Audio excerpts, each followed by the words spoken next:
Bien, et donc, je ferai quand même une remarque à propos des fils de Haman, c'est que il est malgré tout assez, comment dire, remarquable de noter la correspondance des dates avec le procès et les condamnations et les pendaisons des condamnés de Nuremberg et quelques-unes des lettres qui, dans cette liste des fils de Haman, sont écrites en grand. נכון? Et, Oui. et de voir à quoi cela correspond, en particulier lorsque l'on sait que l'un de ces condamnés a précisément qualifié tout ce qui se passait de Purimspiel. Peste, non? Non, Purimspiel, ça veut dire c'est une pièce de Purim. Spiel, c'est jeu. C'est fou quand même. Oui, Oui. c'est fou. On ne peut pas ne pas rester. Rav Simchovic, permettez-moi une question. Excusez mon scepticisme. Est-ce que véritablement quelqu'un a parlé de ça? Est-ce qu'il y a un écrit là-dessus? Ou c'est quelque chose qui a couru dans... Je crois qu'il a été Il y a un, filmé. Je crois qu'il a été il y a un filmé. protocole du tribunal, il y a quelque chose. De Tout quoi le vous monde a parlez parlé de ça. Mais de quoi vous parlez là? Je n'ai pas compris très bien sur quel était le focus de la De question. ce condamné, le condamné qui a parlé de Purim Spiel. Est-ce que c'est établi, quoi? Est-ce qu'il y a une trace officielle? Est-ce que c'est établi? Est-ce qu'il y a eu un protocole? Est-ce qu'il y a eu une aclata? Est-ce qu'il y a eu quelque chose? Ou c'est un bruit qui court dans les communautés depuis un certain temps? Bon, moi, je sais pas, mais je l'ai. Je n'ai pas Je sais fait, pas. j'ai pas fait de hakira particulière à ce sujet, mais on peut s'intéresser à la question et vérifier. C'est pas. C'est, Bon. Je crois qu'il a été filmé, hein, ce passage-là, mais c'est à vérifier.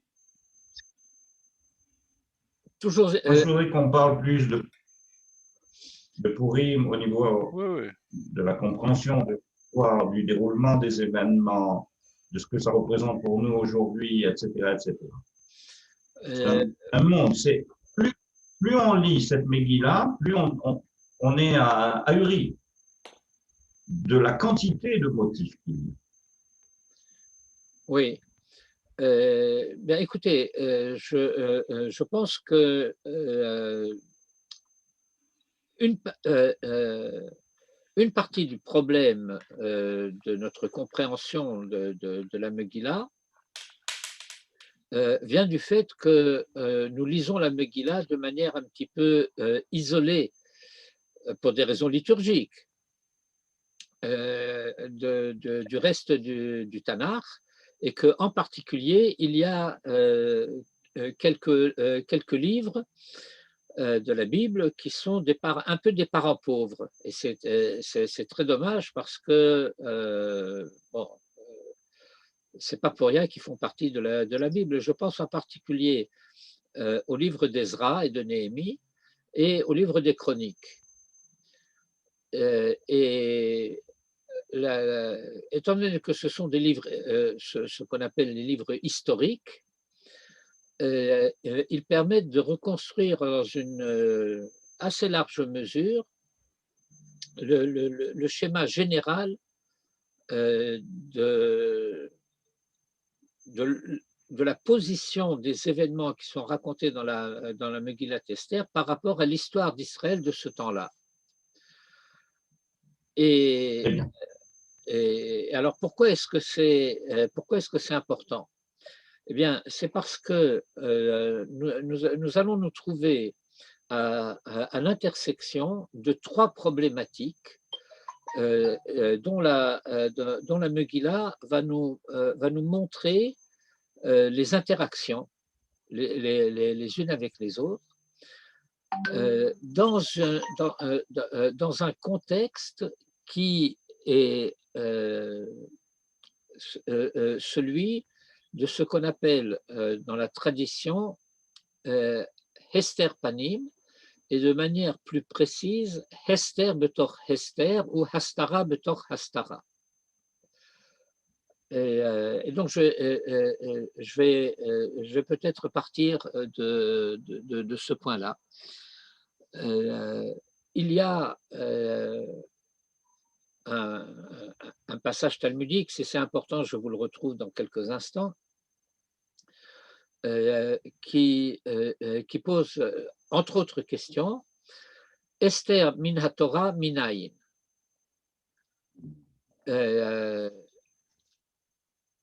C'est une question qui, comme telle, est à la fois facile et difficile à traduire, donc à comprendre et donc à traduire. On pose la question de savoir où Esther est-elle mentionnée dans la Torah, ce qui est un double non-sens, parce que les événements de la Megillat Esther sont de loin postérieurs au texte de la Torah. Et pourquoi faudrait-il trouver une référence à Esther dans la Torah? Mais le fond de la question, sans entrer trop dans les détails, consiste à s'interroger sur le fait de savoir, est-ce que ce qui est raconté dans la Megillat Esther, c'est circonstanciel et de l'ordre des épiphénomènes, c'est arrivé, donc c'est arrivé, ou bien est-ce que ce qui est arrivé là est le dévoilement de quelque chose que la Torah enseigne par ailleurs, ou pas par ailleurs. Ah, bravo. Et donc, on pose la question Esther mina Torah minayin, et la réponse du Talmud, c'est qu'il y a dans la Torah un verset, dans les Torachot, où Dieu dit Vanochi aster hastir panai bayom ahu. Et moi, je cacherai ma face en ce jour-là. Le voilement de la face qui va être doublement voilé. Haster, astir. Et donc, phonétiquement, on entend la correspondance entre le nom de Esther et le verbe astir, ce qu'on appelle lachon nofelet al lachon, lorsqu'on parle des correspondances phonétiques qui illustrent ou dévoilent une correspondance de sens, sauf que a priori ça ne peut pas marcher parce que Esther c'est un nom perse et Astir c'est un mot hébreu et qui n'ont a priori aucun rapport l'un avec l'autre. Comme vous savez, on rattache le nom de Esther à Astarté, la divinité lunaire, bon, enfin bref, c'est pas la peine de rentrer dans tous les détails. Mais ce qu'est l'intention du Talmud à ce niveau-là, c'est de nous dire la Torah a prévu qu'il viendrait ou qu'il risquait de venir un temps où la révélation aura cessé. Le fait que la révélation ait cessé, c'est cela que l'on appelle le Hester Panim, le fait que le visage de la présence divine soit voilé.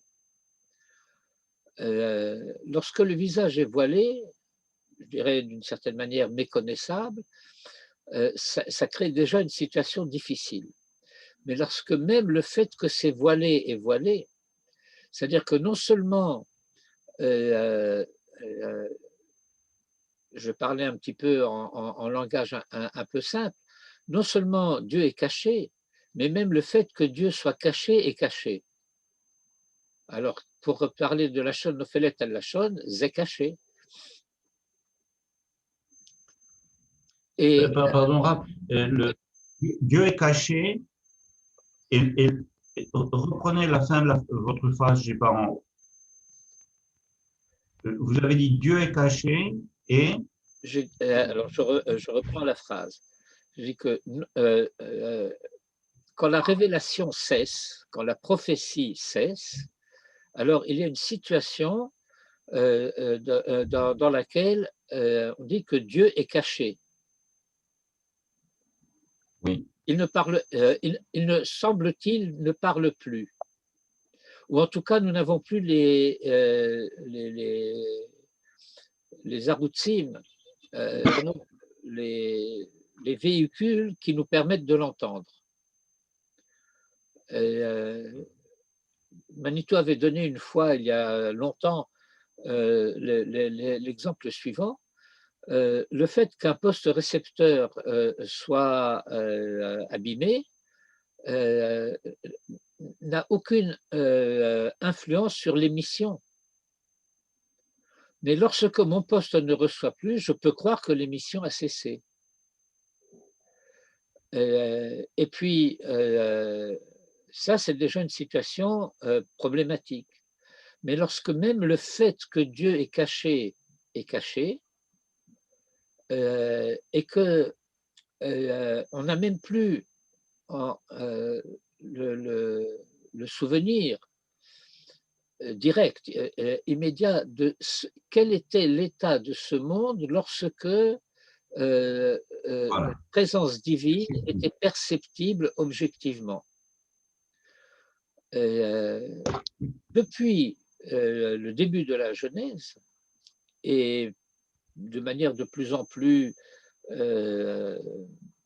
comment dirais-je, affirmée, jusqu'à la destruction du premier temple, l'humanité vit dans un temps de dévoilement, dans un temps de révélation, dans un temps où la présence de Dieu est objectivement connaissable. Et c'est d'ailleurs parce que la présence de Dieu est objectivement connaissable, parce que il y a du révélé partout, qu'il y a aussi le risque et la possibilité, le danger de l'idolâtrie. Nous ne comprenons plus rien à l'idolâtrie.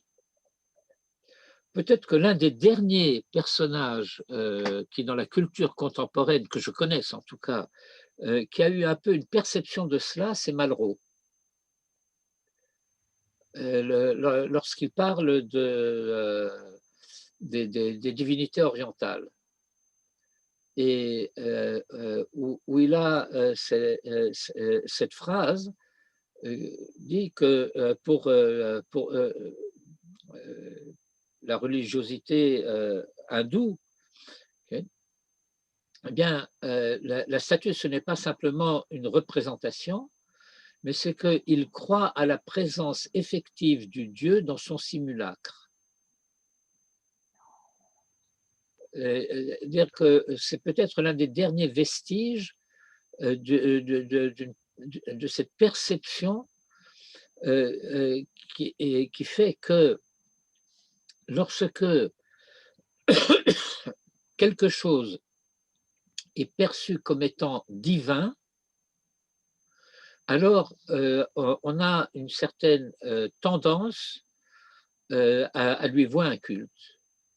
Quand je dis que quelque chose est divin, ça ne veut pas dire qu'il s'agit d'une divinité, mais c'est que quelque chose est connu comme étant œuvre divine.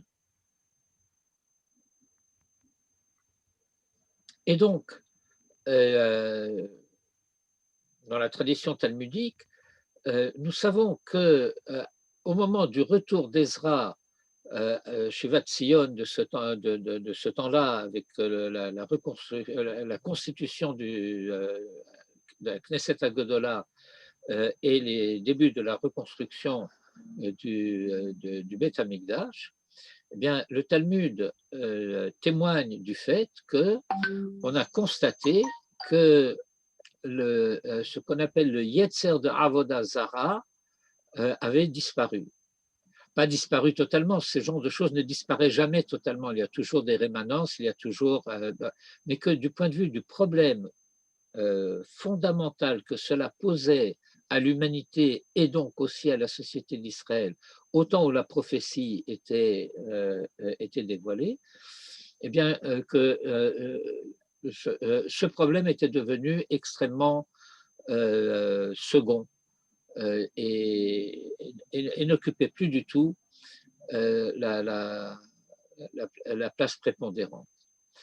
Mais ce fait-là lui-même révèle que quelque chose est caché.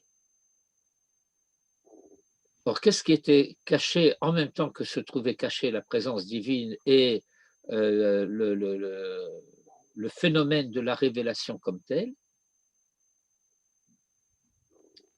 Eh bien, c'est qu'on pouvait légitimement commencer à se poser des questions sur la compréhension des textes de la Bible, qui étaient compréhensibles quand la révélation était présente et qui, en même temps que le visage de Dieu se cache, s'opacifient. Ce que j'aurais un peu de mal à comprendre, c'est que si c'est le récepteur qui est abîmé, alors la fin de la révélation n'est pas la résultante d'une action de Dieu, Aster, Astir Panai, mais juste le fait que nous ne sommes plus à la hauteur. Donc c'est pas lui qui se retire, c'est nous qui ne sommes plus à la hauteur. Oui, mais il y a, comment dirais-je, une réciprocité, si je puis dire, entre les acteurs, en quelque sorte. Cette ambiguïté est soulignée également dans le Talmud et dans les Midrashim par le fait qu'il y a des verbes à double sens, à double sens contradictoire. Et l'un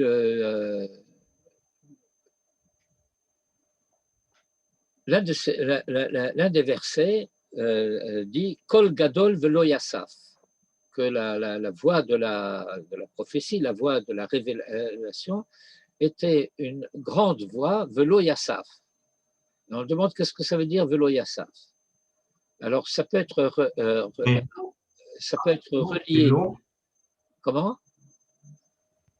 vélo, il y a, Yassaf. j'ai pas entendu. Ah, il y a ça. Vous avez des problèmes d'audio? Non, non, ça va, ça va. C'est bon. Et donc, on dit, on le comprend de deux manières. Une qui dit et qui ne cesse pas, et une autre qui dit et qui ne se rajoute pas, qui ne continue pas. Et donc c'est contradictoire, mais c'est les deux à la fois.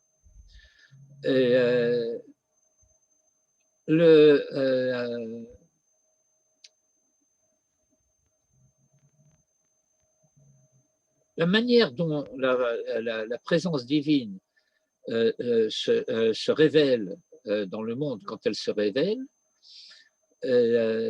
c'est par rapport à l'ordre du monde ce que j'appellerais une effraction. Et quand on est témoin d'une effraction, on est témoin d'une effraction. Et puis voilà que va se poser la question, mais qui est responsable? Je suis en train de décrire la Megillat Esther, à savoir que c'est un texte qui est le dernier texte rajouté au canon biblique, et où le nom de Dieu n'apparaît pas. Et donc, un texte qui se présente apparemment, objectivement, si je puis dire, comme ne relevant pas de la révélation. Et dans le Talmud, il va y avoir des passages où on va se poser la question quels sont les indices qui permettent de savoir que c'est malgré tout un texte révélé. Vous comprenez la question? Il n'y a pas dans la Megillah un verset qui dirait « Vaïdamer Hachem el Mordechai il est mort ». Le nom de Dieu n'apparaît pas du tout. C'est un tissu de miracles, mais ce sont tous des miracles cachés. Et ce sont des miracles d'une espèce telle qu'on n'est pas habitué à reconnaître ce genre de choses comme des miracles. Alors, je vous donnais... vous savez ce que c'est le nouveau roman? Oui, bien sûr. Vous avez connu ce mouvement dans les années 60-70 du nouveau roman? Oui, bien sûr. Décalage, mais oui. Bon, en quoi ça consistait le nouveau roman? Entre autres, ce que Nathalie Sarraute avait appelé l'ère du soupçon. Eh bien, c'est que l'auteur n'a pas le droit de se mettre à la place de Dieu.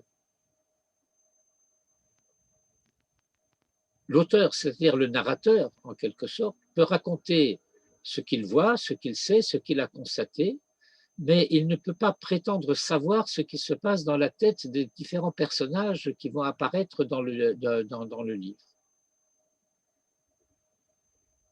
Parce qu'il ne peut pas savoir.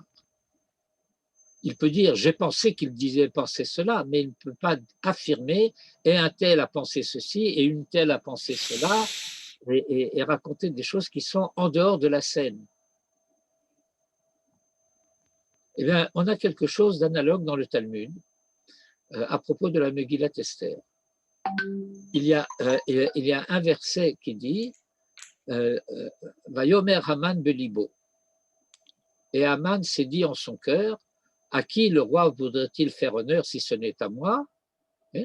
Il dit, mais ça, comment on peut le savoir si ce n'est que Dieu nous le révèle? On cherche à établir que malgré les apparences, Mordechai, Esther sont des prophètes. Mais ce n'est pas du tout une évidence.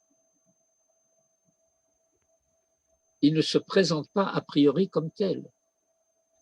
Et donc, on a besoin de reconstruire tout un contexte de choses pour comprendre ce qui est en train de se passer. Et donc, je décris brièvement l'arrière-plan historique.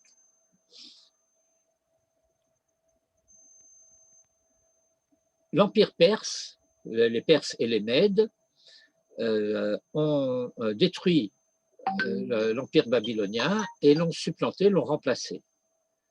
Lorsque nous parlons de l'exil de Babylone, géographiquement c'est exact, en grande partie du moins, mais géopolitiquement ça ne l'est pas, parce que très rapidement, ce sont les Perses, et jusque y compris à l'époque talmudique, c'est la Perse qui est souveraine en Babylonie.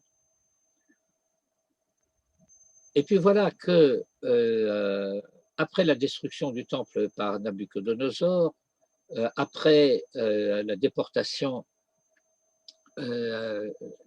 des élites du peuple, qu'une partie du peuple, avec d'ailleurs le prophète Jérémie, est descendue en Égypte, parce que la terre d'Israël, après le meurtre de... une seconde. après le meurtre de Guedalia, il n'y a plus de pouvoir constitué en Judée et la terre, la terre se vide de sa population. C'est-à-dire qu'il y a eu d'une part une déportation, mais cette déportation concernait essentiellement la maison royale, la cour, les élites, les notables, etc. Et puis, après le meurtre de Guedalia, l'assassinat de Guedalia, la plus grande partie de la population juive d'Eretz Israël quitte le pays, soit vers l'est, soit vers l'ouest. Se passe un certain nombre d'années. L'empire babylonien est supplanté par l'empire perse et vient un temps où le souverain perse s'appelle Cyrus, Koresh en hébreu, et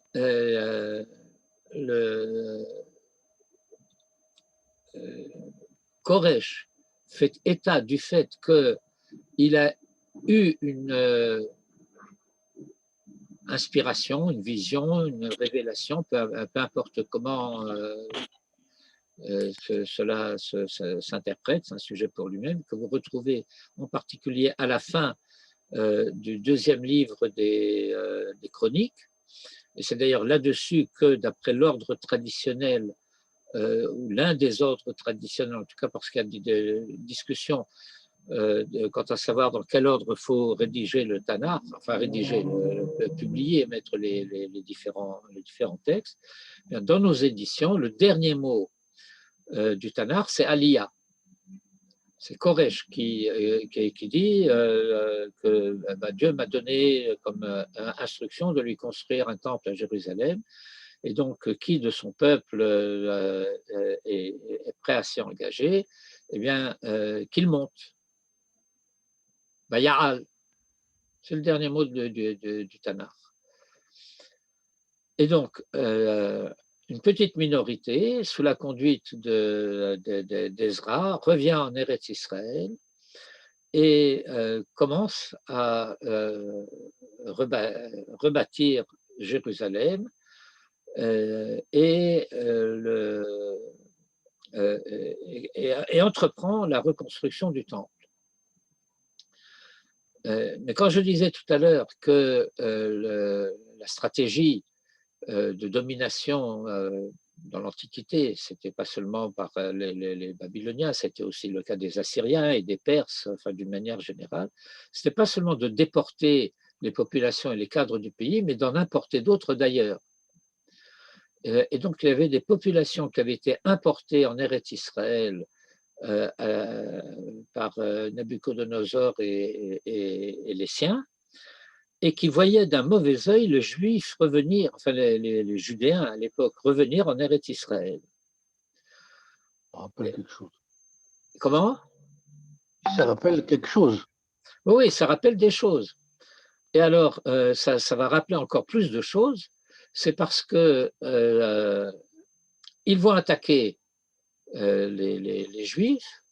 Alors, les Juifs, pour se défendre, vont construire une muraille, et les occupants du pays vont dénoncer les Juifs comme se révoltant, se rébellant contre la souveraineté perse parce qu'ils construisent une muraille à Jérusalem. Ça vous rappelle des choses? Oui, oui, oui. Vaguement. Vaguement, oui. Et donc,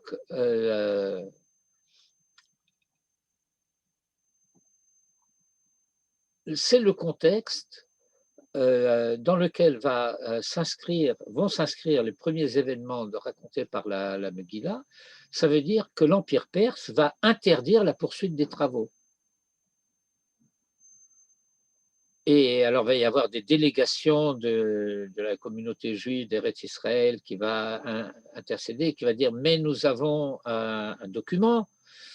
Moi, j'étais extrêmement frappé par le son extrêmement moderne de ces récits du Talmud et du Midrash à propos du conflit, des négociations qui ont existé à ce moment-là entre les Judéens et la souveraineté perse. Je ne sais pas si vous vous rappelez qu'au moment de la guerre des 6 jours, avant la guerre des 6 jours, il y avait toutes sortes de tentatives faites par Israël pour faire intervenir les grandes puissances. Qu'est-ce qui s'était passé? Nasser avait renvoyé les forces de l'ONU qui étaient supposées faire tampon entre Israël et l'Égypte. Or, au moment de la campagne du Sinaï, les 3 grandes puissances s'étaient engagées à garantir la protection d'Israël. En particulier la France et les États-Unis. Alors, lorsque on s'est adressé à De Gaulle, qui après a eu beau jeu de dire « Ah, on ne m'a pas écouté, etc. » et tout, et il a dit purement et simplement qu'il ne se sentait pas lié par des garanties qui avaient été données par un autre gouvernement. D'ailleurs, c'était la 4e République, c'était… Guy Mollet. Oui, c'était pas lui, et donc il quoi? Bah, il reniait la parole de la France, parce que c'est pas lui qui avait fait la guerre, mais c'était la France. Et maintenant, c'est lui qui représente la France, et donc il renie la parole de la France. Mais à part ça, c'est pas grave. Bon, alors les Américains, c'était différent. Les Américains ont dit, oui, effectivement, on se souvient, il y a un truc, mais un problème, c'est qu'on ne retrouve pas l'original du document. Il y avait des accords qui avaient été signés, et puis on ne trouve pas l'original, on n'a que des copies. Et ben, les Perses se disaient, ah, ben oui, on se souvient qu'il y a eu quelque chose, mais on ne retrouve pas le document. Jusqu'au moment où dans les archives, on a retrouvé le document, et donc les choses ont évolué d'une manière plus positive. Entre-temps, se produit la révolution de Palais, si l'on peut dire, qui amène Assuérus au pouvoir, qui était le palefrenier du père de Vashti, qui est devenue son épouse, et qui était la fille du roi de Perse, que Assuérus a renversé, et dont il a pris la place. Et alors, la Perse est un empire très puissant à cette époque-là. Comme vous le savez, il couvre pratiquement, comme dit le texte de la Megillah lui-même, mais Hodou Vat-Kouch.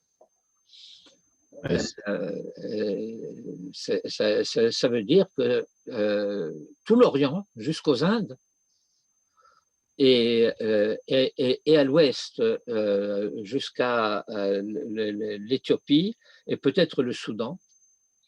La question de savoir qu'est-ce que le terme de couche recouvre exactement. Et les 127 provinces, dont Eretz Israël, qui est une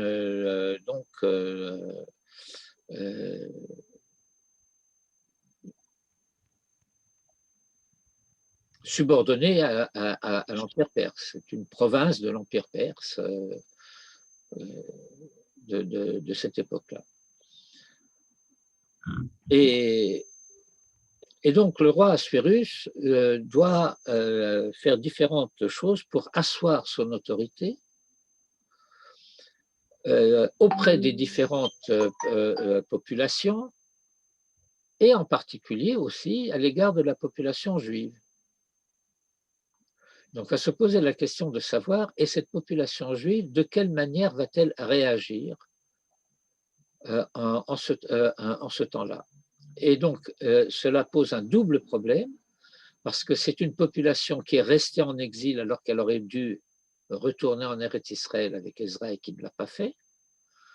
Et deuxièmement, qui, en lutte contre à la fois la préservation de l'identité et l'assimilation, va se trouver prisonnière entre comment dire,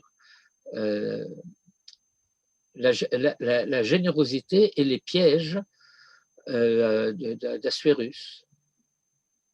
Et ça rappelle énormément de points concernant, par exemple, le Sanhédrin de Napoléon.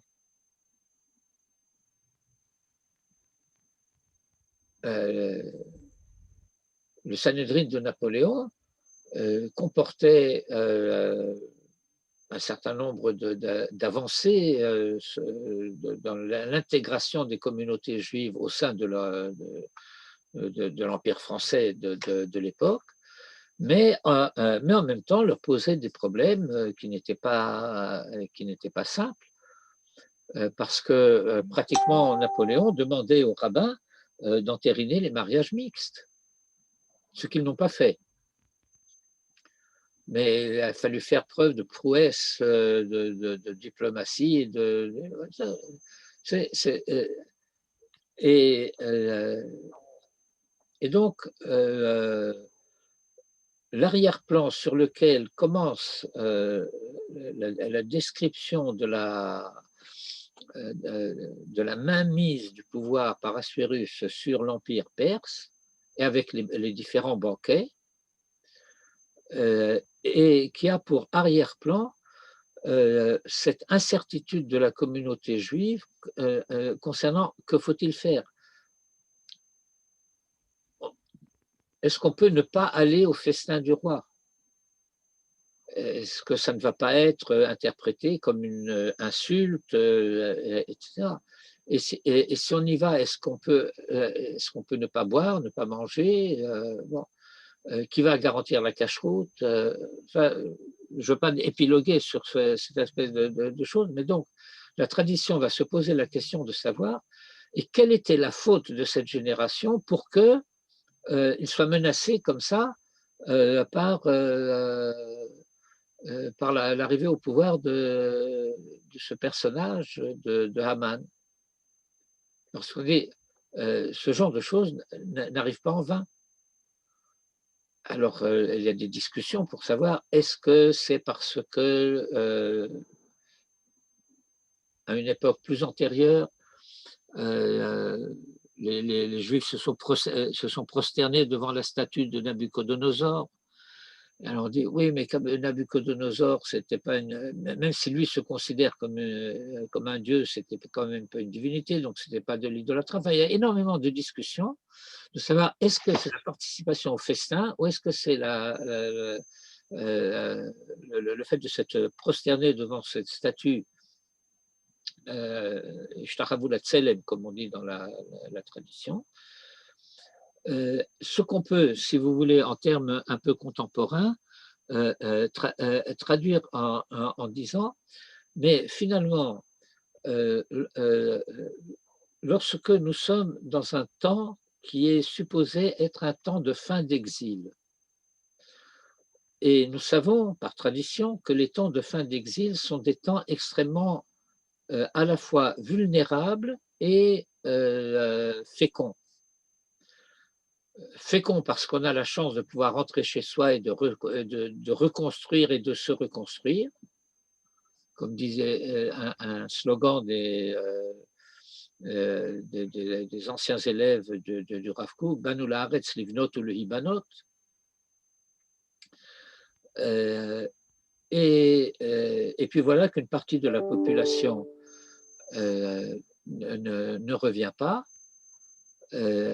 Il y a comme une espèce de situation de reniement à l'égard d'Eretz Israël, ce qui est gravissime parce que c'était la faute des explorateurs qui a provoqué la destruction, puisque c'est à Tisha B'Av que ça a eu lieu et on établit toute une relation entre Tisha B'Av et la destruction du temple et la faute des explorateurs.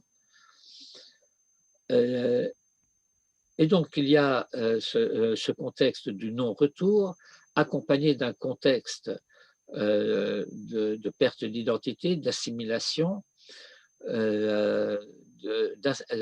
d'incertitude communautaire. Vous savez que jusqu'à la fin. Et il y en a un indice à la fin de la Megillat Esther, pour dire que Mordechai était apprécié mirov et chav de la plupart de ses frères, mais donc pas de tous. Et le Midrash explique que très rapidement, Mordechai s'est trouvé en but ou critique des notables de la communauté juive en disant mais c'est ta faute, c'est toi qui as refusé de te prosterner devant Haman, qu'est-ce que c'est que cette vanité, cet orgueil de ta part, tu vas nous attirer des ennuis, tu nous provoques des catastrophes, etc.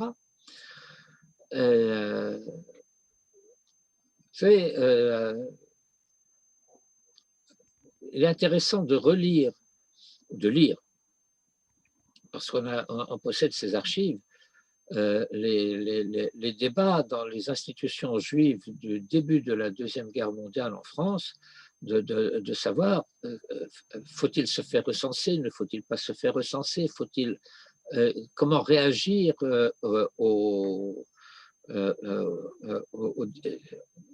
à différents stades de l'évolution du statut des Juifs, etc. Et il y avait ceux qui prenaient la résistance, le refus, ceux qui prenaient l'obéissance, on ne gagne jamais rien à s'opposer, etc. Et ce sont des sonorités dont nous retrouvons des échos dans les Midrashim qui décrivent ce qui se passait dans la communauté de Suse et de Perse d'une manière générale en ce temps-là. Donc voilà, c'est ce qui me sert, si vous voulez, de mise en place, je peux dire, du décor général à la question qui avait été posée par Jean-Charles tout à l'heure, à savoir que c'est cela le contexte dans lequel le récit de la Megillah va se développer. Sur l'arrière-plan d'une situation bancale de la communauté juive dans son ensemble,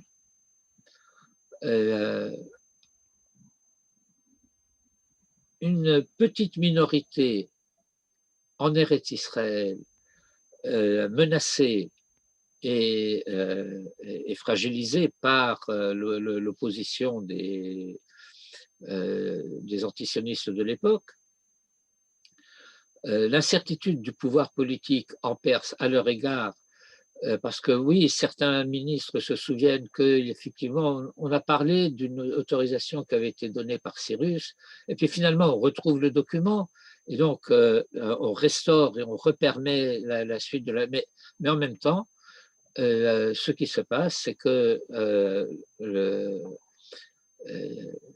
il y a eu la menace d'extermination, et cette menace d'extermination concernait non seulement les Juifs de Perse, mais c'était les Juifs de l'Empire.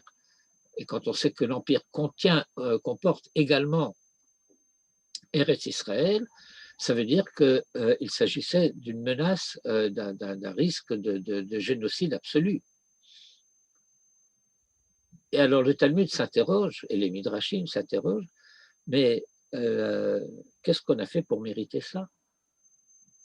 Alors bien sûr, il faut tenir compte du fait qu'on n'a pas nécessairement fait quelque chose pour mériter ça, parce qu'Aman est un rachat. Et ce n'est pas parce qu'Aman est un rachat et qu'il est arrivé au pouvoir et qu'Assuérus est un faible et peut-être, bon, peu importe, est-ce qu'il était stupide, est-ce qu'il n'était pas stupide, bon, toutes sortes de questions à débattre, mais en tout cas complice. Mais ce n'est pas parce qu'Aman est rachat que les Juifs sont des rechaïm. Je veux dire que est-ce que c'est parce que les Juifs auraient été des, disons, infidèles que Haman est arrivé au pouvoir et qu'il a pu les menacer à la manière dont il les a menacés.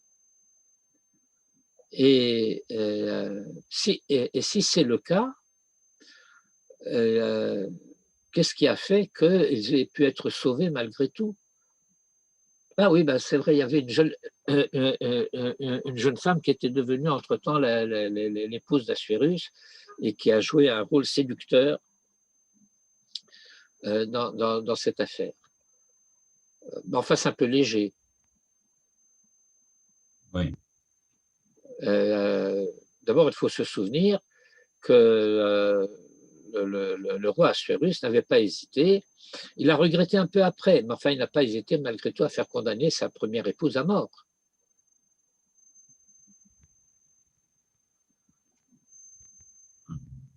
Alors, quand on en a condamné une, on peut en condamner une autre. Et d'ailleurs, c'est de cela que Esther va parler à Mordechai en lui disant que quiconque se présente devant le roi sans y avoir été invité est passible de la peine de mort. Pour moi, cela fait maintenant plus d'un mois que je n'ai pas été invité à rejoindre Assuérus. Or, est-ce que le mérite de quelques-uns, Esther, Mardoché, est suffisant pour renverser la destinée de la communauté tout entière? Est-ce que la communauté qui a pris le deuil, Evel Gadol et Yehudim et tout ce que la Megillah va décrire, mais est-ce que c'est suffisant? Est-ce que c'est quelque chose qui est de la nature d'une teshuva qui aurait été entendue? La Megillah ne dit rien à ce sujet, puisque le nom de Dieu n'apparaît pas. Et que donc, toutes ces discussions sont des discussions qui vont avoir lieu dans le Talmud, donc très postérieurement aux événements en question, bien que cela relève de traditions orales qui ont été transmises et discutées, étudiées tout au long de l'histoire. Il n'en reste pas moins que du point de vue concret, bien, nous n'avons pas dans la Megillah quelque chose qui serait de nature un peu analogue à ce qu'il y a dans le livre de Daniel, à ce qu'il y a dans le livre d'Ezra, dans le livre de Néhémie, dans le livre des Chroniques. On ne sait pas. Enfin, on ne sait pas au-delà de ce qu'on apprend dans le Talmud et les Midrashim à ce sujet.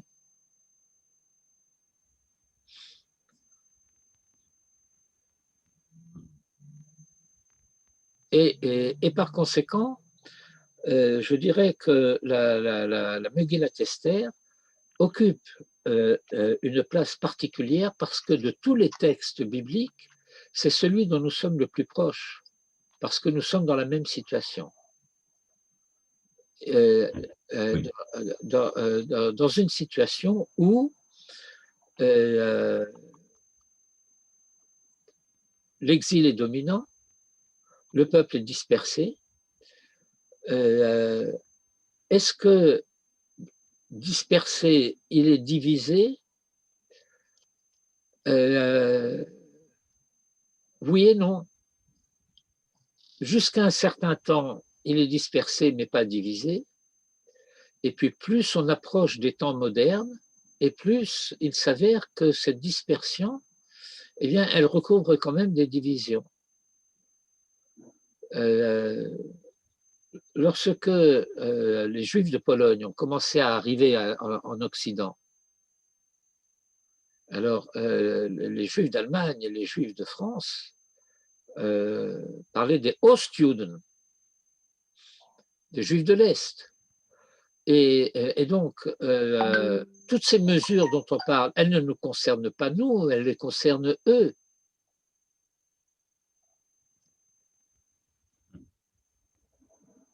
Et puis, cette division-là, venant par-dessus les divisions antérieures, les réformés, les orthodoxes, les conservatives, les masculimes, enfin, on constate que la société juive moderne, depuis la fin du XVIIIe siècle et tout le XIXe siècle, le début du XXe siècle, correspond de manière assez frappante à ce verset du réquisitoire de Haman, Yeshno Am Echad Mefuzar ou Mefurad Bechol Medinot Malchutecha. Il y a un peuple qui est dispersé et divisé dans toutes les provinces de ton empire, datot amelech enam osim, et qui n'obéissent pas aux lois du roi. Alors le remez traditionnel ici, c'est que le roi dont il est question, c'est le roi des rois, c'est Melech Malcham Lachim Akadosh Baruch Hu, Vedaté Amelech Enam Osim, et il ne pratique pas, il ne réalise pas les lois de Dieu. Alors, ça consiste en quoi à ne pas faire les lois de Dieu? C'est d'ailleurs de ce texte-là que date, si j'ose dire, l'utilisation du mot date pour parler de la religion, ce que ça n'a jamais voulu dire. Datot. Oui, datot, date et datot, ce sont les lois.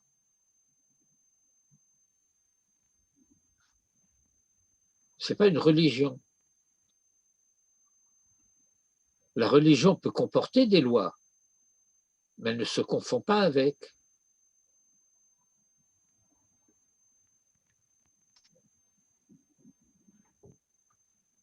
Bon, voilà, voilà, si vous voulez, puisque vous voulez essayer d'avoir une vue d'ensemble, voilà ce que je peux vous proposer pour commencer à établir un petit peu ce panorama. Merci beaucoup, Rav. Vous avez vraiment répondu à mes attentes. Je commence à avoir une vision beaucoup plus claire de tous ces événements. Je peux poser une deuxième question? Bienvenue. Je peux boire un verre d'eau pendant que vous la posez? Oui. Alors, comment est-ce que ça se passe? Puisque tous les livres toute la Megillah va nous dire comment tout ça va se passer, j'allais dire au jour le jour. C'est-à-dire avec toute l'évolution de tous les événements, l'introduction d'Esther, etc., le rêve d'Assuérus. Alors, quelle est la question?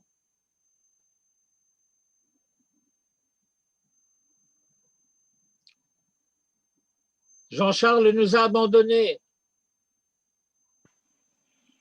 Alors, du temps, je pose la mienne. Donc, ce qui ressort un petit peu de tout ça, pour si je peux me permettre une synthèse, c'est au travers de l'histoire, le peuple juif refuse de retourner sur sa terre et s'en prend systématiquement une au travers de la calebasse à cause de ça. Mais Bon, c'est un petit peu simpliste, mais c'est ça un peu peut voir. simpliste. Mais c'est l'idée générale, quoi. Alors, très bien, mais comment comprendre qu'il y a encore victoire sur la question? Pourquoi est-ce que par exemple, les Juifs aujourd'hui de France ne le comprennent pas, ne voient pas que euh, c'est la marche du temps, que c'est pas vers ça et qu'il y a un danger réel au vu de l'histoire qu'on vient encore de rappeler, à ne pas rentrer à la maison. C'est Et une question. non, mais je veux dire, je sais ce que vous allez dire, mais alors je vais plus loin. Est-ce qu'il n'y a pas peut-être un manque de clarté dans la tradition qui peut permettre cette erreur? Non. Alors, puisque vous posez la question en ces termes-là, je suis un peu contraint par les circonstances à prendre un petit peu les devants de quelque chose dont l'étude porte davantage sur la paracha de la semaine prochaine, bien qu'il y a déjà un peu des dimensions allusives déjà dans la paracha de cette semaine. Et, comme nous le savons, au moment de la sortie d'Égypte, Moïse a pris la décision d'intégrer à Israël tout un ensemble de populations qui avaient été en Égypte dans le même statut socio-économique, socio-politique que les Hébreux, asservis, opprimés, etc. Et qui ont demandé à bénéficier avec les Hébreux de la sortie d'Égypte, et que Moïse a accepté de prendre avec lui lorsque les Hébreux sont sortis d'Égypte. Ça s'appelle dans la tradition le Erev Rav. Or, ce que nous avons à apprendre, et je le dis d'une manière peut-être un peu trop rapide, et quand c'est un peu trop rapide, c'est toujours un peu irresponsable parce que c'est insuffisamment établi, mais il y a une différence fondamentale entre le Erev Rav et les Hébreux, c'est que le Erev Rav était prêt à accepter les conditions de la sortie d'Égypte, c'est-à-dire en particulier la Torah de Moïse, mais il ne disposait pas de l'éducation des descendants des patriarches, de l'éducation morale et culturelle, je veux dire, le Derech Eretz des Avot, comme on l'appelle, et qui est le préalable à la possibilité de recevoir la Torah en vérité. Or, ce qui était l'essentiel de la tradition des enfants des patriarches, c'était le retour en Eretz Israël. Brit ben Abetarim, Yado Ateda Kiger Yeh Zaracha, etc., Vedor Revi Yashuvu Hena. Et le Pakod Ifkod Elohim Etrem, Veilet Emet Atzmotai Misé, que l'espérance, que j'appellerais anachroniquement, mais malgré tout pas faussement, messianique de ce temps-là des Hébreux, c'était de sortir d'Égypte pour rentrer chez soi, pour rentrer en Eretz Israël, qui s'appelait Eretz Canaan à l'époque. Mais le Erev Rav, lui, n'avait aucun lien ni aucune attache avec Eretz Israël. Or, pour des raisons qu'il faut étudier par ailleurs, Moïse, après la faute du veau d'or commise par le Erev Rav, va intercéder en faveur du Erev Rav et obtenir à la fois le pardon et le fait que ce Erev Rav soit en fin de compte totalement intégré au sein de la société hébraïque de ce temps-là, de telle sorte que aujourd'hui, eh ben, personne ne peut savoir s'il est un descendant d'une tribu d'Israël ou s'il est le descendant d'un Erev Rav quelconque, bon, parce que les choses ont été fondues, confondues, etc. Mais, en même temps que cela, un certain nombre de traits typologiques de ce qu'était la problématique que posait le Erev Rav à Israël a perduré à travers les siècles, les générations et jusqu'à nos jours. Et ça veut dire que, eh bien, lorsque vous lisez le début de la paracha de Beshalach, qui dit Vayehi Beshalach paro et ha'am, velo nacham Elohim derech eretz belishtim ki karov hu, kamar Elohim peninachem ha'am בראותם מלחמה, ושבו מצרימה, ויסב אלוהים את העם דרך המדבר ים סוף, וחמושים עלו בני ישראל מארץ מצרים. Ce début de la paracha de Shalach indique que il y avait une partie suffisamment nombreuse du peuple qui posait problème parce que c'était une manière d'être du peuple qui risquait au premier accroc et aux premières difficultés de vouloir faire volte-face et de retourner en Égypte. Le Khatam Sofer, dans son commentaire sur le Torah, le Khatam Sofer, comme vous le savez, est un Rav qui a vécu à la fin du XVIIIe siècle, au début du XIXe siècle, et qui est l'un des grands maître également de la halakha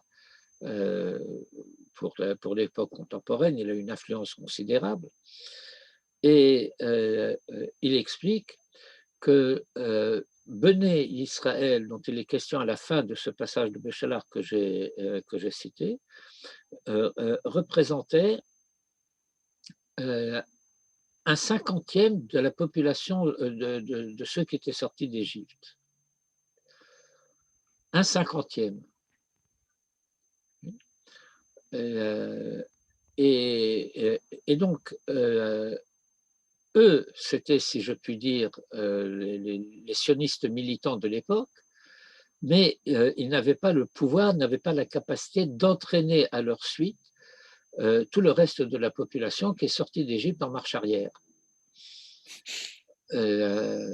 Et je veux dire que lorsqu'on voit le nombre de fois où il y a eu des révoltes pendant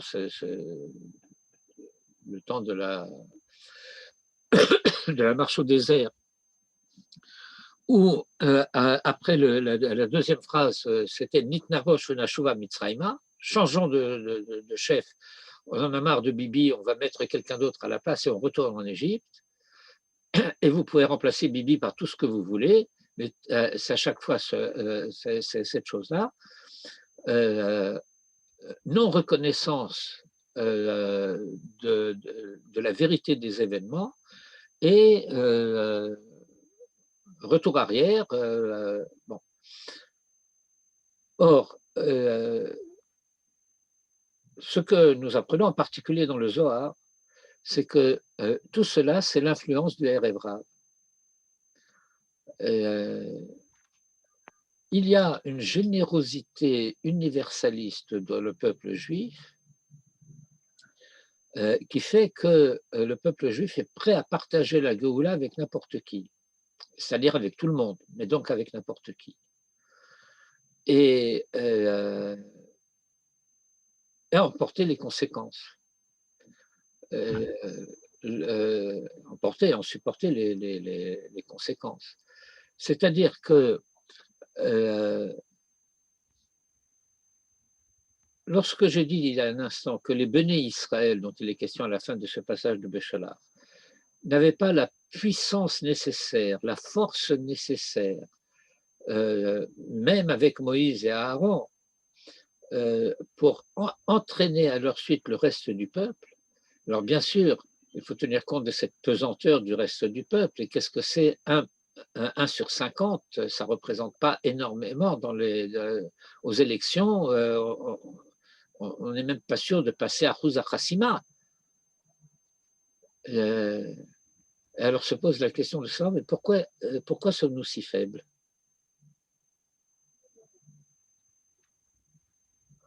C'est-à-dire que lorsque les Juifs s'interrogent sur leur propre histoire, ancienne et contemporaine, l'une des forces et des faiblesses simultanément de cette identité hébraïque et juive consiste d'une part à affirmer ses propres convictions et à être en permanence en situation d'être prêt à se remettre en question par rapport au passé et par rapport à l'avenir.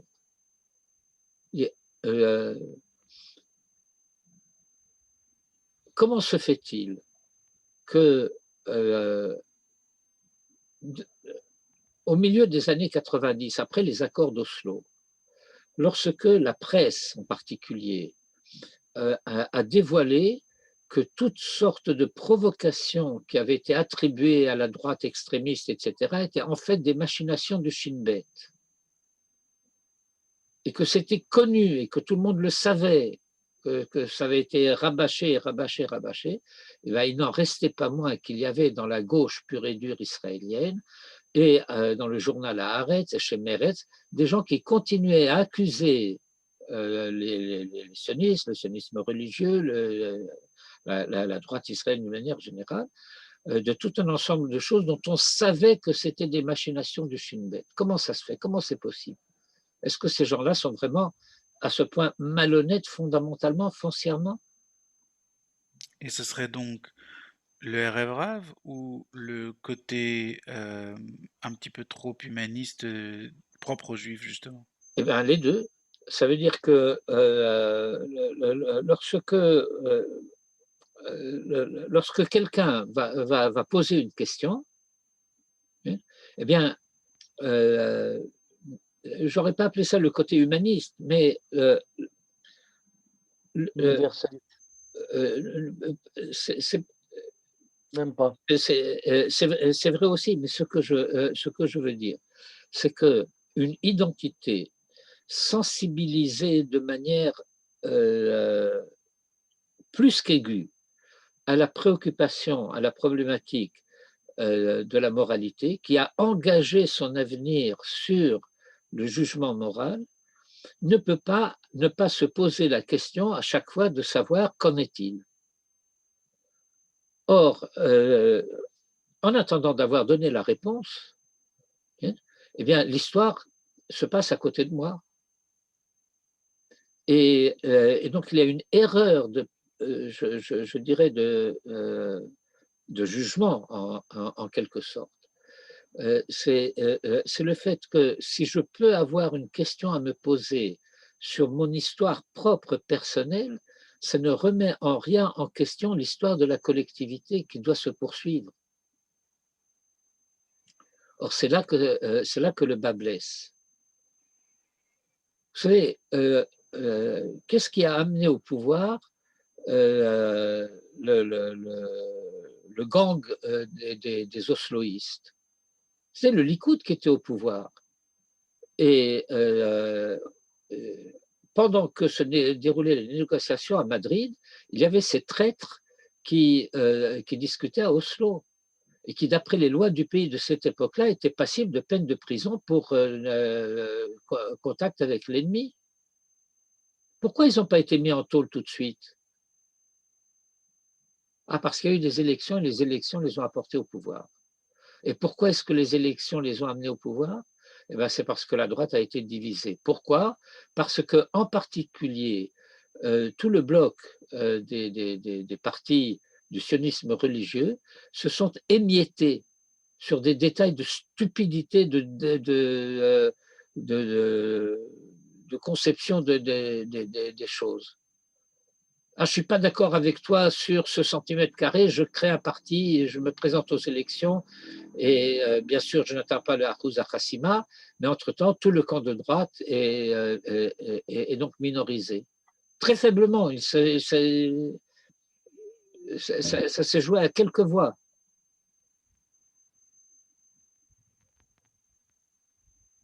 Or, qui c'étaient ces gens-là?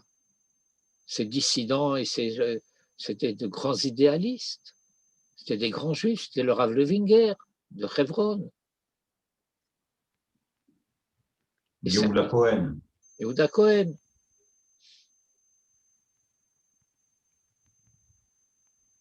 Et donc, on se dit, bon, ben voilà, bien sûr, je n'ai pas signé les accords d'Oslo. Bien sûr, je suis contre, etc. Mais comment se fait-il que j'ai pu être partie d'une situation dans laquelle cela a été possible? Moi, personnellement, je n'avais rien à faire avec le Rav Levinger, je n'avais aucune influence sur personne, ni quoi que ce soit. Je pouvais aller juste mettre mon bulletin et puis parler, et puis enseigner, et puis dire, etc. Mais quand je dis moi, ça veut dire, comment se fait-il que la base qui a permis à ces gens-là de créer ces dissensions, etc., ne s'est pas révoltée contre eux, ne leur a pas dit « die, maspik ».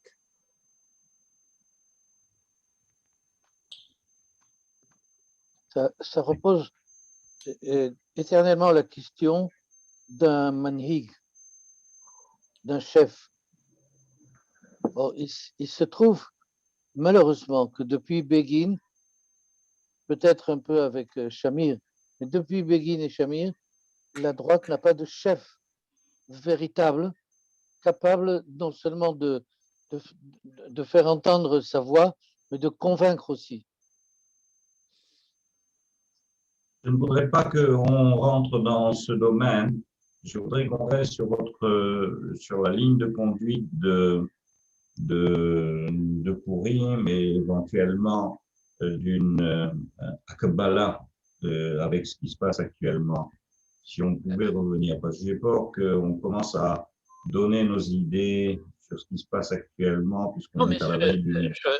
j'entends bien. Je voulais simplement illustrer le fait que si on veut avoir une idée un petit peu de l'atmosphère dans laquelle les choses se déroulaient en ce temps-là, eh bien, nous pouvons avoir une certaine approche, une certaine compréhension de cela à travers la manière dont la société juive mondiale et israélienne en particulier se fracture et se fragmente et souvent sur des idioties. Si on revient à la Megillah de Purim, comment vous introduisez le comportement, disons, de la communauté juive avec le festin où ils étaient invités, etc. Quel a été leur comportement? Eh bien, il y a ceux qui disent il y a une kadine, c'est-à-dire qu'ils vont continuer à boire leur vin, etc., etc. Et d'autres voient ça comme une concession énorme et que s'est-il passé exactement? eh bien, ce que vous venez de décrire, c'est très, c'est le même événement décrit par deux points de vue différents peut apparaître comme étant totalement autre que ce qu'il a été. Le texte de la Megillah dit de façon explicite V'hashtia kadat en ones. Et Manitou avait l'habitude, lorsqu'on parlait de ce verset, de dire chacun pouvait avoir pour son vin la hashgacha du rav qu'il voulait. Hashtia kadat en ones. Et en plus, on n'est pas obligé de boire. Alors, on va se poser la question de savoir, bon, je ne suis pas obligé de boire, mais si je ne bois pas, comment est-ce que ça va être apprécié? Or, je ne sais pas comment c'est dans les communautés séfarades, bien que j'ai déjà écouté la Megillah, mais je n'ai pas souvenir, et donc je ne sais pas. Mais dans la tradition ashkénaze, il y a quelques versets du début de la Megillah que nous lisons avec les ta'amim de Megillat Echa. Vous avez quelque chose comme ça chez vous? Chez les Sfaradim? Je ne suis pas compétent pour vous dire ça. Quoi, vous n'écoutez pas la Je ne lecture sais de la pas, mais je Megillah vais... tous les ans? Vous n'écoutez pas la lecture? Oui, non, mais je n'ai jamais appris l'état pour le passage de ma... Alors voilà. Je vais poser... C'est très intéressant. Alors il y a un verset là-bas qui décrit le faste du banquet. Il y a un verset qui dit Vekelim mikelim shonim. En traduction libre, on dit et toutes sortes de vases. Le Midrash intervient immédiatement en disant qu'est-ce que c'est des kélim qui sont différents des autres kélim? Ce sont les kélim du Beth Amikdash. Oui. Et donc voilà ce que la Megillah laisse entendre, c'est qu'on a servi à boire aux Juifs dans les vases, dans oui, enfin bon, les coupes, etc., les ustensiles du Beth Amikdash. Et ils ont bu. Alors le vin était peut-être cachère, c'est pas la question.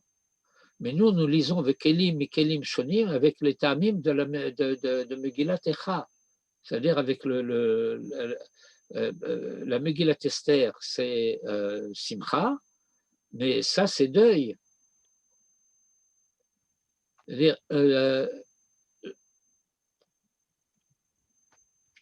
et je ne peux pas résumer en quelques mots, ni même une demi-heure ou une heure, tous les débats qu'il y a dans le Talmud à ce sujet, mais c'est bien effectivement de ça, de ça qu'il s'agit. Qu'est-ce qui importe plus pour moi maintenant? C'est la shrita de Rabbi un tel et la shgacha de Rabbi l'autre, et quel est Amigdash, ça c'est très secondaire. D'abord, moi, je n'étais pas au Beth Amikdash. Comment je sais que ça appartenait au Beth Amikdash? Il y a une estampille d'orfèvre. Comme...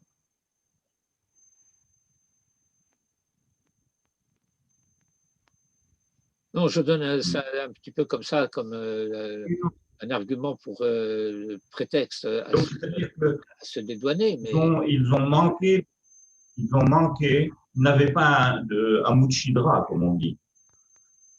Normalement, à ce moment-là, lorsqu'on leur apportait les instruments du temple, ils auraient dû se lever et partir.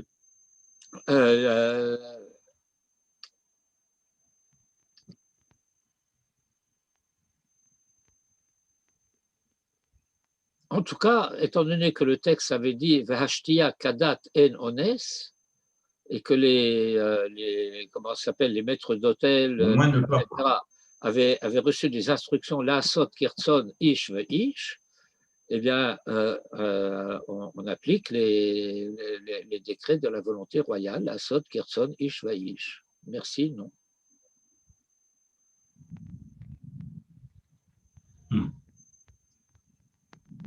Je ne sais pas pourquoi de temps en temps l'image se fixe et il y a une espèce d'arrêt sur image désagréable.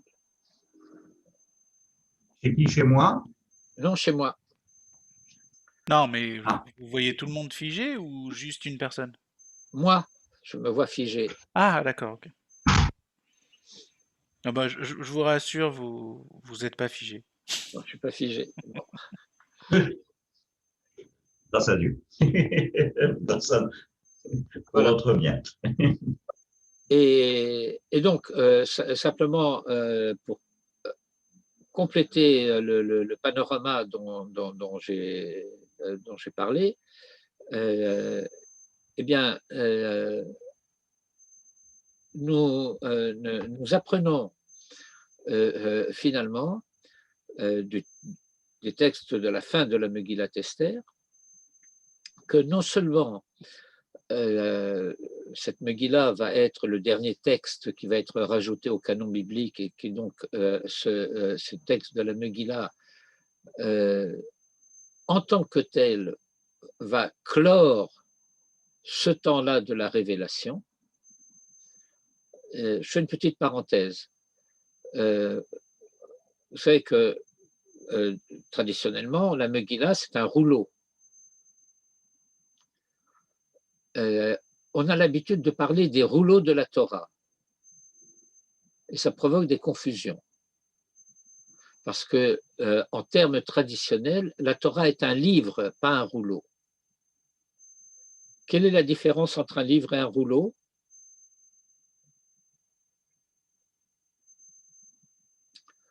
Messieurs, c'est une question. Un livre, c'est relié, une Megillah, c'est roulé.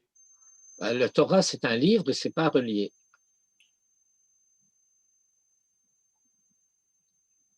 Ah, peut-être c'est constitué de plusieurs constituants, alors que la Megillah, c'est d'un trait. Non. La Megillah, elle peut être aussi cousue de différentes parties de parchemin. Bon. Je sais pas. Non, la différence entre le rouleau La et façon de dérouler. c'est le fait que le livre s'enroule des deux côtés. Voilà. Ah oui, c'est ça. Au fur et à mesure qu'on déroule d'un côté, on enroule de l'autre. Alors que liturgiquement, pour la lecture de la Megillah, on n'a pas le droit d'enrouler la partie qu'on a déjà lue. Il faut la laisser pendre. Et si ça touche par terre, c'est pas grave. Et ça veut dire que lorsqu'on a fini la lecture de la Megillah, Alors tout est déroulé, tout le déroulement est dévoilé. Et c'est le sens des mots Megillat Esther, le révèlement de ce qui était caché. Waouh. Bravo. Or, qu'est-ce qui se passe dans le récit à la fin de la Megillah? Eh bien, c'est un passage qui va être repris dans le Talmud, dans le traité de Shabbat, à propos de ce passage où on dit que Dieu a renversé sur les Hébreux la montagne comme un baquet et leur a dit, si vous acceptez la Torah, c'est bien, sinon là sera votre tombeau. Et je ne reprends pas la discussion talmudique à ce sujet, mais voilà le sens général des choses. C'est que, en même temps que le phénomène de la révélation, qui nous fait connaître la vérité de la Torah, eh bien, ce phénomène de la révélation comme tel a aussi une dimension contraignante. C'est-à-dire que lorsque la vérité se dévoile comme vérité, à moins d'être vraiment Racha ben Arashaïm, je n'ai pas le choix. Je n'ai pas le choix de reconnaître la vérité de la vérité ou de ne pas la reconnaître. Je vais pouvoir éventuellement, selon les situations, obéir ou désobéir à telle instruction ou à telle conduite, mais sauf indignité radicale, je ne vais pas remettre en question, je ne peux pas remettre en question la vérité de la parole divine lorsque cette parole divine se dévoile en tant que telle. Or, il faut bien savoir que les mots que j'utilise actuellement n'ont pas la résonance qu'ils devraient avoir parce que nous ne savons pas de quoi nous parlons lorsque nous parlons de cela. Le Talmud raconte que l'un des derniers maîtres du Talmud, proche de la clôture du Talmud, je crois que c'était Ravashi, qui un jour dit à ses élèves, qui leur donnait un cours de Bible à ses élèves, et qui dit eh ben, demain nous parlerons de notre ami Menaché. Menaché était un roi d'Israël, un roi scélérat, enfin, je veux dire, c'était vraiment un triste sire. Alors le Talmud raconte que dans la nuit, Menaché s'est présenté à lui en rêve et lui a dit ni ton ami, ni l'ami de ton ami, pour qui tu te prends moi je suis un roi d'Israël, tu n'as pas le droit de parler de moi de cette manière. Et d'ailleurs, tu te prétends sage, alors dis-moi, et lui pose une question de halakha, à laquelle il ne sait pas répondre. Et alors, Menaché répond à la question de halakha qu'il avait posée. Et alors, Ravashi lui demande dans son rêve, mais si vous possédiez une telle sagesse, comment se fait-il que vous ayez été idolâtre? Et l'autre lui répond, mais tu ne sais pas de quoi tu parles. Si tu avais vécu de notre temps, tu aurais soulevé les pans de ta tunique pour courir plus vite après l'idolâtrie. Et donc, nous ne savons pas de quoi nous parlons quand nous parlons de l'idolâtrie. Et donc, concurremment, nous ne savons pas non plus de quoi nous parlons lorsque nous parlons de la révélation. Mais nous avons quand même une petite idée, une petite intuition, un peu devinée. Lorsque la vérité se manifeste de manière massive, eh bien, je n'ai pas le choix. Je suis comme en situation d'avoir la montagne renversée sur moi et je n'ai pas le choix.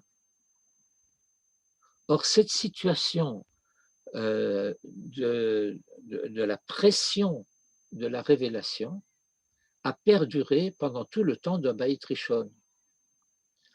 Et au moment des événements de la Megillat Esther, c'est la première fois dans l'histoire que les Juifs vont accepter des préceptes de la Torah sans la contrainte de la révélation. Et ça veut dire que c'est à Purim que se dévoile que bien qu'il y ait eu contrainte, la Torah a été acceptée volontairement, ce qui ne pouvait pas apparaître tant que la contrainte était présente. Est-ce que c'est clair ce que j'ai expliqué là? Très. Oui, vous pouvez développer, Rav, c'est tellement intéressant. Eh bien,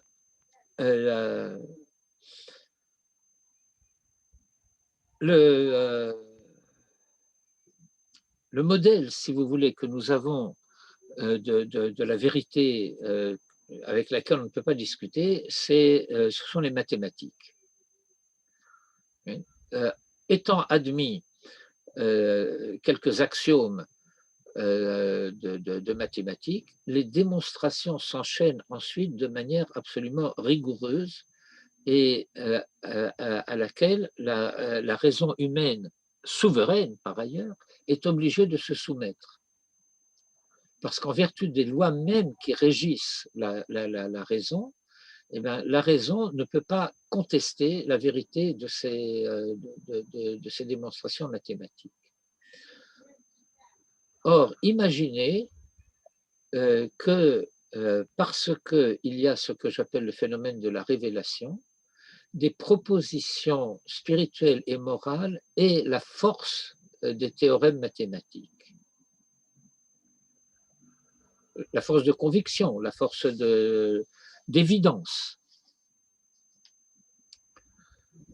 Or, lorsque la révélation se tait, lorsque le ciel s'obscurcit, eh bien, ce qui se passe, c'est que ce qui était évident ne l'est plus.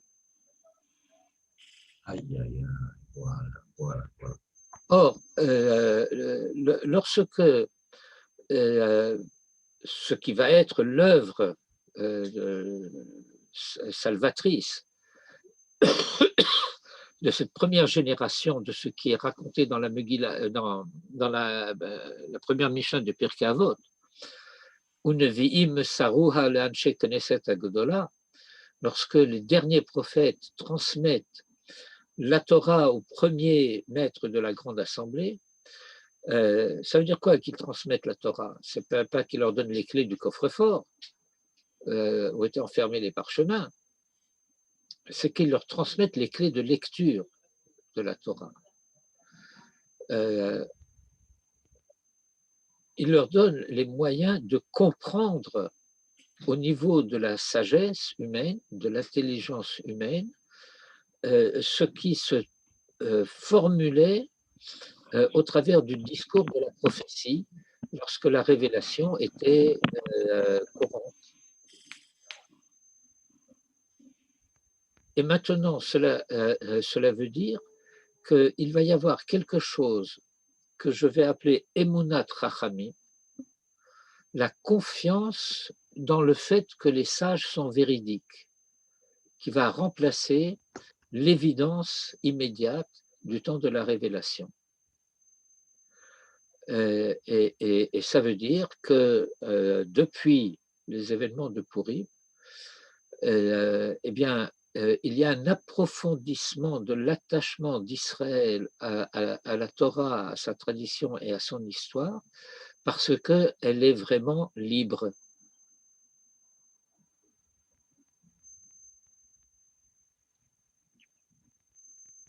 Ce que dit le texte de la Megillah, Kimu vekiblu haYehudim alehem va'alzaram, etc., et que le Talmud interprète en disant Kimu ma shekiblu kvar.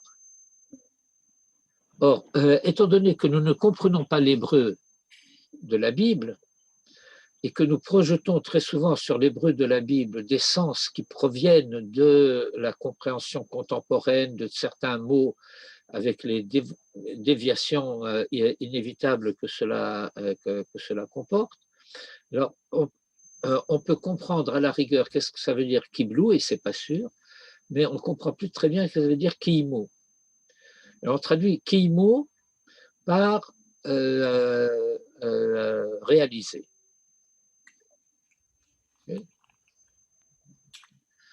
Mais peut-être que le juriste qui est parmi nous peut nous donner un sens plus précis. Qu'est-ce que cela voudrait dire le Kayem Shtar? Ben, c'est respecter ce qui est dit dans le shtar et donc exécuter plus exactement. Oui, mais ça veut dire établir l'authenticité du document. Et l'exécuter. Et bien entendu, la conséquence. Mais ça veut dire que le kayem, avant de signifier exécuter, cela signifie le reconnaître pour authentique. Comme véridique, oui, comme authentique. Comme authentique, comme véridique. Authentifié. Voilà. Authentifié par quoi? Eh bien, par la tradition. Tradition reçue par les hommes de la Grande Assemblée de la part des derniers prophètes qui étaient membres de Anshe Knesset Agodola.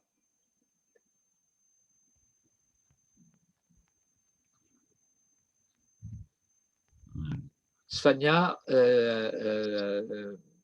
Zacharia et Malachi.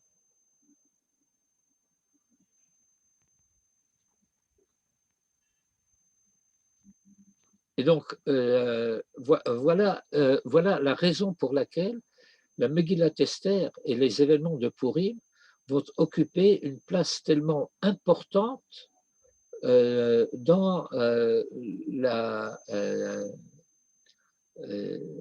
la manière dont Israël se connaît soi-même, et la raison pour laquelle, d'ailleurs, que vous pouvez commencer aussi un peu à subodorer, à imaginer, à deviner de ce qu'on dit, que lorsque toutes les fêtes se seront dissipées parce que leur raison d'être n'aura plus lieu, et bien Purim demeurera.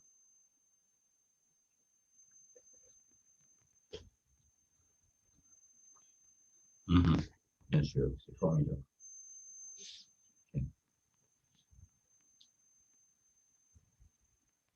Elle ne disparaîtra pas parce qu'elle nous permet, elle nous donne une espèce de permanence et nous relie immédiatement au Har Sinaï. Oui, mais le terme que vous avez utilisé est très exact. Et je le relirai, mais ça me servira aussi de conclusion à l'histoire qui donne son nom à l'événement, Purim. Purim n'est pas un mot hébreu, c'est un mot perse, et qu'il faut traduire par les sorts, S-O-R-T-S. Hipil pour ou agoral, c'est un singulier. Or, la fête va prendre un nom qui est un nom de pluriel. Il faut relire tout le passage pour voir dans le détail du verset comment cela est exprimé. Miyom le yom, mechodesh le chodesh. Et le Midrash nous dit, eh bien, c'est qu'on a jeté les sorts à plusieurs reprises. Parce que au fur et à mesure que les résultats sortaient, Aman n'était pas satisfait. Pourquoi? Eh bien, parce que chaque fois, il y avait un jour faste pour les Juifs, et donc il disait, eh bien, ça ne marchera pas, ils seront protégés parce qu'il y a un jour faste pour eux. Vous connaissez cette blague concernant Arafat qui va consulter une astrologue? Non. Vous connaissez cette histoire? Non. Non. Alors, l'astrologue lui dit, eh bien, tu mourras le jour d'une fête juive. Alors, elle demande, quelle fête? Il me dit, ça n'a aucune importance. Le jour où tu meurs, c'est une fête. Neda. Et donc, Purim, ce sont les sorts qui vont être jetés jour après jour et mois après mois, jusqu'à ce que le sort tombe sur le mois de Hadar. Alors, lorsque le sort tombe sur le mois de Hadar où il n'y a aucune fête juive, alors Haman est déjà content, et puis lorsqu'il s'aperçoit que c'est le mois où Moïse est mort, alors il est super content. Parce que pour lui, cela veut dire que c'est le mois où Israël peut être coupé de la Torah. puisque Moïse est mort. Et dit le Midrash, il y a un important commentaire du Marais qui développe cela, que Aman ne savait pas, je modifie un petit peu la manière de le dire, et qu'il n'avait pas compris la signification du fait que Moïse était mort le 7 Adar, mais qu'il était né le 7 Adar. Il faut l'entendre dans ce sens-là. Ça veut dire que dans la chronologie, on dirait qu'il est né le 7 Adar et mort le 7 Adar. Et donc, dans la conception historico-culturelle de Haman, eh bien, Israël aurait été comparable à n'importe quelle civilisation qui a un commencement, une apogée et un déclin, et puis elle disparaît, elle est remplacée par une autre.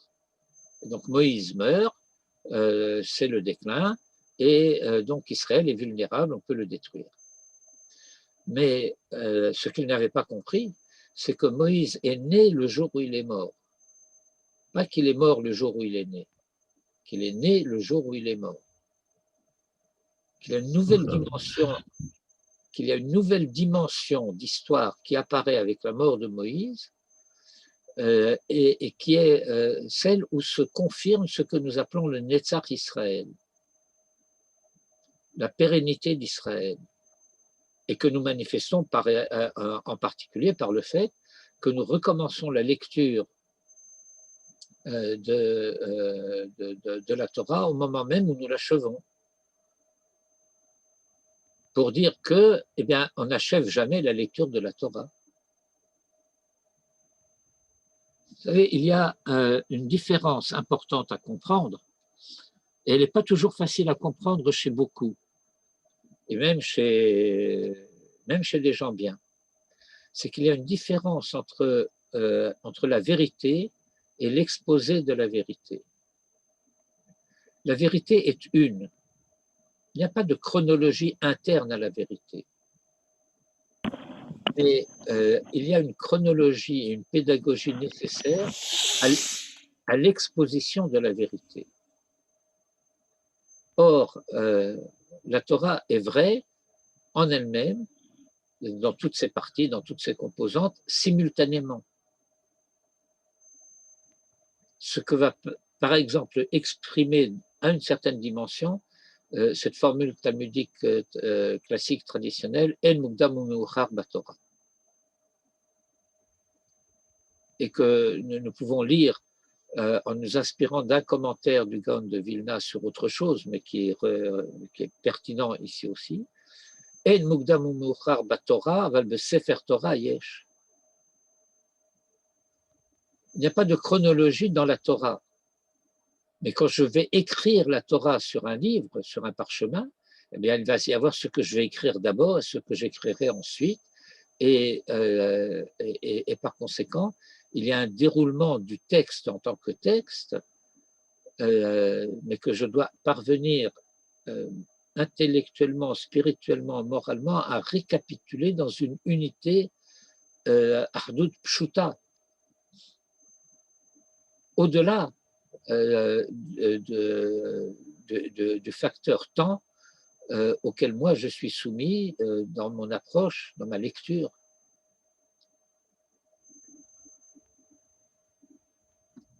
Et donc ça, c'est ce qui avait échappé à Aman.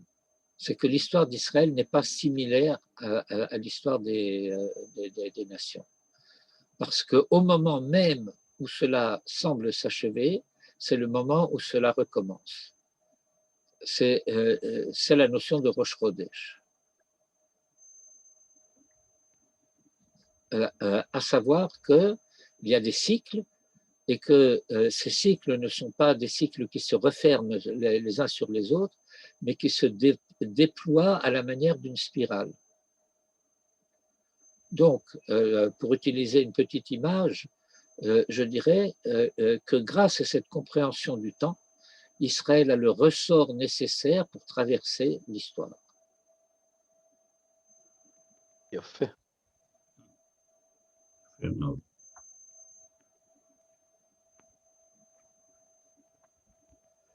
Voilà. Merci beaucoup, Rav. Vous avez répondu à énormément de questions qu'on me posait. יפה מאוד. חזק וברוך. תודה רבה. Alors, ben voilà, Exactement. Purim Sameach, פורים שמח. n'oubliez לכל pas עם ישראל. de Matnot Levionim en particulier et Amen. de Mishloach Manot. Dites Matanat Laevionim, il faut impérativement que ce soit le jour même ou si on l'a fait avant, c'est bien. Non, si vous le remettez à un organisme qui le distribuera le jour même de Purim, parce qu'il faut que ce soit le jour même Il faut que ce soit le jour même. que les Vionim reçoivent le cadeau. D'accord. Et donc, si vous connaissez un pauvre particulier à qui vous avez donné un cadeau aujourd'hui, vous lui en redonnez un vendredi. Ça marche. Euh,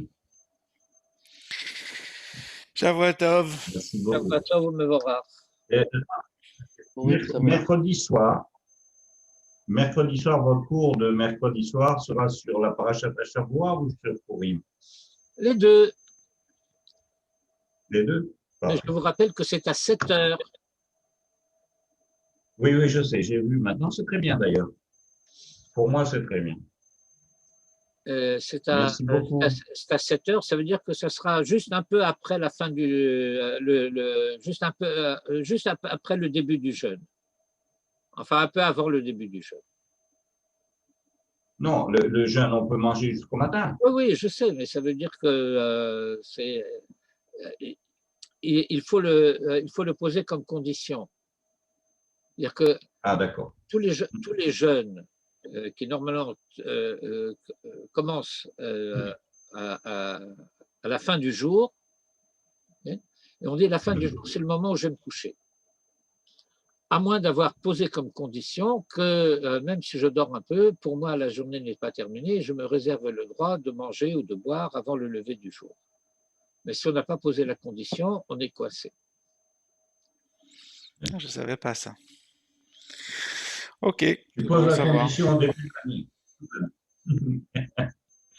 Tov. Merci beaucoup, Rav. Allez, Shavua Tov. Merci. Chazak u'Baruch. Shavua Tov. Shavua Tov.